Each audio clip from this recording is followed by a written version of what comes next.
मैं रौनक Gupta, creator and crafter ज्ञानी रुद्रा, अपने किए हुए वादे के मुताबिक आ गया हूँ फिर आपसे मिलने, कुछ आपकी बातें सुनने और कुछ अपनी सुनाने। और कुछ इस तरीके से हम करेंगे कुछ बातें सीधे दिल से। वैसे आज ना तो मैं कोई कहानी सुनाने आया हूँ, ना ही कोई अपने अनुभव साझा करने। आज तो बस मैं आपसे एक विडंबना शेयर करने आया हूँ।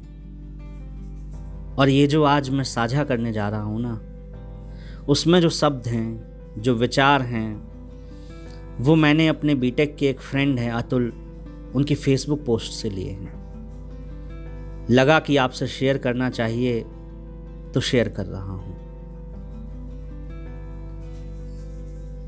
कुछ प्रैक्टिस आपको परफेक्ट नहीं बनाती, मगर परफेक्ट होना हर बार ज़रूरी नहीं, ये ज़रूर बतला जाती हैं। कितने ही अभ्यास, डेकोरम मेंटेन करने की कोशिशें, परंपराएं और किसी अपने का जिक्र, ऐसा सम्मान जिसे कोई परिवार अब तो कतई नहीं लेना चाहेगा, जब किसी अपने के नाम के आगे मरणोपरांत कहा जाए। मरणोपरांत कितना भारी शब्द है। प्रतियोगिता दर्पण की किताबों और सम्मान समारोह के अलावा कभी सुनाई नहीं देता, लिखा भी कम जाता है। आम लोगों से दूर ये शब्द जब अचानक किसी अपने के नाम के साथ सुनाई देता होगा तो क्या बीतती होगी। बिलाल, सूद, गुलाम मुस्तफ़ा, नासिर अहमद समेत कई नाम और साथ चिपका मरणोपरांत शब्द। सम्मान समारोह की भरी महफिल में एकदम अकेली खड़ी माएँ, पत्नियाँ पद के साथ लिए जाते नामों को सुनते हुए शायद प्यार से पुकारे गए नामों को याद करती होंगी। घर के नाम घर वालों के साथ रह गए, बाहर वाला बाहर वाले इंसान समेत ले गए। सम्मान समारोह में उद्घोषक की डिटेलिंग सुनते डेकोरम के साथ खड़े परिवार वाले कितनी मुश्किल से सब सुन पाते होंगे, या कहीं पीछे की तरफ लौट जाते होंगे जहां शहीद हो चुका कोई अपना जिंदा दिख रहा होगा, हंसता हुआ, खेलता हुआ, कुछ खाता हुआ।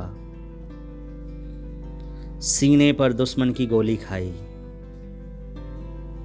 सुनकर उस माँ की सीना छिल सा जाता होगा, जिसने नाक बहने पर बेटे के सीने पर विक्स या बाम लगाया होगा, ये कहकर कि सुबह तक सब ठीक हो जाएगा। पर अब सब ठीक हो सके वो सुबह कभी नहीं आ सकेगी। शानदार वीरता का प्रदर्शन दिखाकर लक्षित भवन के भीतर घुसे। सुनते वक्त उन औरतों के दिमाग में क्या चल रहा होता होगा जो घर पर किसी का इंतजार कर रही थीं। उन अपनों का घर आना याद आता होगा, या पूरा मंजर अनुशासन में लिपटी टपटपाती आंखों को दिखता होगा। हथगोले से हमला करते हुए गोलियों की बौछार। ये लाइन कहने वाले उद्घोषक को क्या कभी पता चल पाएगा कि उसकी संवेदनशीलता, सस्पेंस, थ्रिलर वाक्यों तक पहुंचने की तीव्रता और कमाल का उच्चारण हॉल के बीच में हाथ जोड़े खड़ी औरत को कहां ले जाकर छोड़े दे रहा होगा। वीरगति को प्राप्त हुए लोगों के पीछे छूटे लोगों को कुछ प्राप्त नहीं होता। शहीद कैप्टन विक्रम बत्रा को मरणोपरांत परमवीर चक्र दिया गया था। विक्रम के पिता और भाई जब सम्मान लेकर कार से लौट रहे थे तो पिता अचानक रोने लगे। बोले, अगर इस अवार्ड को विक्रम ने अपने हाथों से लिया होता तो हमारे लिए बहुत ही खुशी की बात होती। शहीद के परिवार तालियों की आवाज़ को पीछे छोड़कर अपने घरों को लौट जाएंगे। मुआवजों से दूर अपनों के नाम पर राजनीतिक दलों को चुनाव जीतते हुए देखते ये लोग कभी किसी से नहीं बोलेंगे कि तुम देशद्रोही हो, कभी किसी से नहीं बताएंगे कि देशभक्ति की परिभाषा क्या होती है, क्योंकि देशभक्ति बताई या बेची नहीं जाती है, ये आंखों में देखी जाती है। जो कितने ही अभ्यास करवाने के बाद भी छलक जाती है। भरी महफिल में बैठी भीड़ को छोड़कर उस अपने के पास चली जाती है जो दुनिया के लिए जिस वजह से वीर है, वही वजह सबसे बड़ी पीर है, वही वजह सबसे बड़ी पीर है।